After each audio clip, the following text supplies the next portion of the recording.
پاکستان سے واشنگٹن پہنچنے والی کچھ کم اور کچھ زیادہ ناخوشگوار خبروں کے درمیان منیسہ ہاشمی امریکہ میں رہنے والوں کو زندگی کے ہر شعبے میں پاکستانی خواتین کی ترقی کی داستان سنا رہی تھیں، ترقی جس کی وہ خود جیتی جاگتی مثال ہیں۔ پاکستانی خواتین تو بہت ہی آگے آ چکی ہیں، یعنی ہاں روز زیادتیاں ہو رہی ہیں، روز تشدد ہو رہا ہے، روز عورتوں کو جلایا جا رہا ہے، مارا جا رہا ہے، چار چار شادیاں، وہ سب کچھ ہے، وہ بھی ہے، لیکن اس کے برعکس اگر آپ دیکھیں کتنی عورتیں ورک فورس میں آ گئی ہیں، اب صرف میڈیا کی بات نہیں ہو رہی،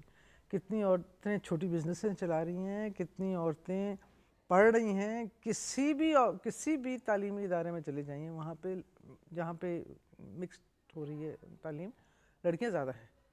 اگر لڑکیاں زیادہ نہیں ہیں تو لڑکیوں کے نمبر زیادہ ہیں۔ اب اس کی مختلف وجوہات ہیں کہ بھی شاید وہ گھر میں رہتی ہیں، پڑھتی زیادہ ہیں، شوق زیادہ ہے، اب اگر میں کہوں گی ذہین زیادہ ہے تو مجھے مار پڑے گی باہر جا کے، وہ بھی اپنی جگہ ہے، شاید ایسے مواقع کم ہیں جس میں ان کی ڈسٹریکشن ہو، باہر نکلیں، سگریٹ پئیں، دوستیاں کریں، گاڑیوں میں بیٹھیں، باہر جائیں، وہ شاید اتنا نہیں ہوتا، کنسنٹریشن ہوتی ہے، پابندیاں زیادہ ہونے کی وجہ سے پڑھتی زیادہ ہیں، نظر زیادہ ہوتی ہے اس لیے پڑھتی زیادہ ہیں، وہ سب چیزیں ہیں، تو ایک طرح سے یعنی وہی آدھا بھرا ہوا آدھا خالی ہے، میرے لیے تو آدھا بھرا ہوا ہے۔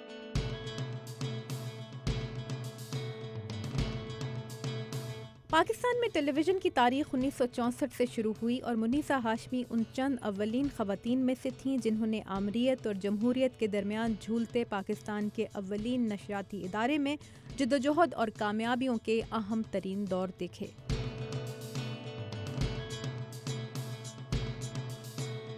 میں اس وقت پاکستان ٹیلی ویژن لاہور کی جنرل مینیجر تھی جب مشرف کا جو بھی ہوا سو ہوا 12 اکتوبر کو، تو میں نے کہا اچھا، مطلب میں نیچے اتری تو دو فوجی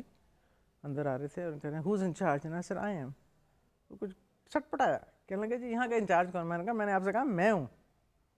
اور اس وقت پھر یعنی اس قسم کی چیزیں آپ کے ساتھ ہوتی ہیں جو آپ دیکھتے ہیں تو مڑ کے تو ایسا نہیں لگتا، لیکن اس کے بعد پھر جو ہوا تو ایسے بھی حالات رہے ہیں۔ پاکستان میں اوور آل خواتین کی جو صورتحال ہے اس کے ساتھ جب ہم میڈیا میں خواتین کی صورتحال کو دیکھتے ہیں تو آپ کو کیا نظر آتا ہے؟ کوئی حوصلہ افزا علامات دکھائی دے رہی ہیں یا ابھی ان کو بہت لمبا کام کرنا ہے؟ میں خود الیکٹرانک میڈیا کی بات کرتی ہوں کیونکہ میرا 40 سال کا تجربہ بھی ہے اور وابستگی بھی ہے، تو میں پہلی خاتون تھی پاکستان ٹیلی ویژن میں، اور لگتا تھا کہ شاید میں ہی رہوں گی کافی عرصے تک، لیکن اب اگر دیکھو تو انجینئرنگ میں سوائے میرے خیال کیمرہ مین کے علاوہ باقی تو ہر شعبے میں، الیکٹرانک میڈیا میں، آپ کے میڈیا میں، آپ کے چینل پہ، ہر جگہ ہر چینل پہ خواتین کا یلغار ہے بالکل جسے کہتے ہیں، اور لوہا منوا رہی ہیں۔ ہاں جس بات میں ذرا سی کمزوری رہ جاتی ہے، جس بات میں مجھے دکھ ہوتا ہے وہ یہ کہ مینجمنٹ میں اور پالیسی میکنگ میں نہیں آئی، اور وہاں بہت فرق پڑتا ہے کیونکہ وہ ٹرکل ڈاؤن افیکٹ ہوتا ہے جو نیچے جاتا ہے۔ میں چونکہ مینجمنٹ اور پالیسی میں تھی تو مجھے پتہ ہے کہ بہت سی ایسی فیصلے بھی ہم نے کیے، ڈیسیژنز بھی کیے پاکستان ٹیلی ویژن میں،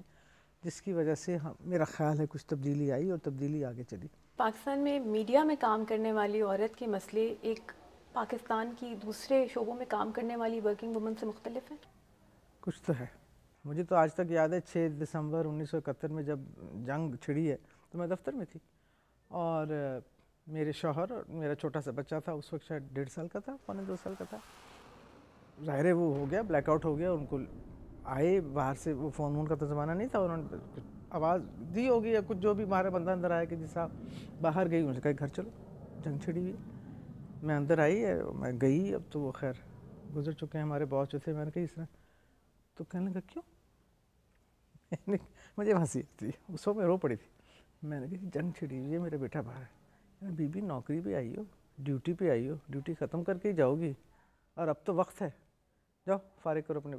اب میں واپس گئی اور مجھے آج تک آپ یقین جانیں اس بات کو کتنے سال ہو گئے، میرے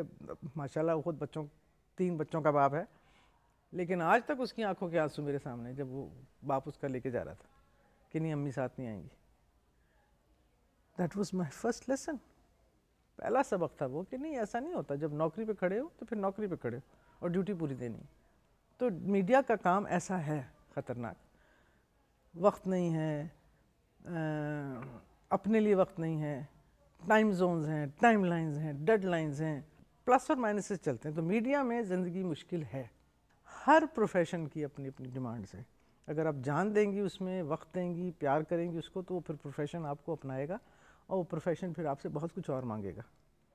منیزہ ہاشمی پاکستان کے ایک کالج میں جینڈر ان میڈیا کا مضمون پڑھاتی ہیں اور خواتین کو کامیابی کے لیے یکسوئی اور مقصد پر نظر رکھنے کا رہنما اصول اپنانے کا مشورہ دیتی ہیں۔ اگر آپ کا کام، اور یہ تو خیر ہمارے مذہب میں بھی، اگر آپ کا کام آپ کی عبادت ہے اور اگر آپ کو اس سے اتنا پیار ہے اور اتنا لگاؤ ہے اور اگر آپ اس میں ڈوب کے جائیں گے تو کوئی وجہ نہیں ہے کہ آپ اس میں کامیاب نہ ہوں۔ دور ہو جاتے ہیں، دیر ہو جاتی ہے، ٹائم لگتا ہے، کامیابی آپ کے ساتھ رہے گی۔ اور اگر آپ اس پہ مستند ہیں، کھڑی ہیں کہ یہ تو میں نے کرنا ہی کرنا، اور آپ کی وجوہات صحیح ہیں، اس میں اگر آپ نے بےایمانی نہیں کی، اس میں 2 نمبر ڈنڈی نہیں ماری، تو کوئی وجہ نہیں کہ آپ اس کو آہستہ آہستہ آہستہ لوگوں کے جڑوں میں پانی ڈالتی آگے نہ نکل جائیں۔ ہم دیکھیں گے۔ منیزہ ہاشمی کا ایک اور تعارف پاکستان کے عہدساز شاعر فیض احمد فیض کی وراثت بھی ہے۔ فیض کے چاہنے والے اس سال ان کی پیدائش کا 100 سالہ جشن منا رہے ہیں اور منیزہ ہاشمی کہتی ہیں کہ ان کے والد نے جس پاکستان کا خواب دیکھا تھا اسے حاصل کرنے کی جدوجہد تبھی کامیاب ہوگی جب ناموافق حالات سے مایوس ہونے کے بجائے ان کا مقابلہ کیا جائے۔ وہ دن کے جس کا وعدہ ہے ہم دیکھیں گے۔ میں تو پاکستان کے لیے بہت پر امید رہوں گی، پھر وہی بات ہے، کیونکہ مجھے ایسے ہی رہنا ہے، ورنہ تو پھر میں آج جیتے جی مر جاؤں گی۔ تو اس لیے پر امیدی ہے میرے اندر، یہ میرے بڑوں نے مجھے سکھائی ہے، یہ میرے بچوں نے مجھے سکھائی ہے، میرے بچوں کے بچے مجھے سکھا رہے ہیں۔ تو میں تو پیچھے نہ مڑ کے دیکھوں گی اور نہ میں یہ سوچوں گی ہاں بجلی نہیں ہے، پانی نہیں ہے، گیس نہیں ہوتی، مہنگائی ہے، سب کچھ ہے، ایسا ہو رہا ہے، لیکن پھر بھی بہتوں سے اچھا ہے۔ اور یہ جو کچھ بھی ہے یہ حکومت ہماری ہے، اس کو ہمیں اون کرنا ہے۔ یہ ایک جمہوری حکومت ہے، ہم نے ووٹ دیا، اب پسند نہیں آ رہے 3 سال بعد 2 سال بعد، ہوتا ہے، ہر جگہ ہوتا ہے، اس ملک پہ بھی ہو رہا ہے، لیکن یہ اونرشپ آپ نے اس ملک کی ہم ہی نے اونرشپ دینی ہے، اور صرف اس کو گالی دینے سے کام نہیں چلے گا۔ اٹھے گا الحق کا نعرہ جو میں بھی ہوں اور تم بھی ہو، تابندہ نعیم، اردو VOA، واشنگٹن۔ اور راج کرے گی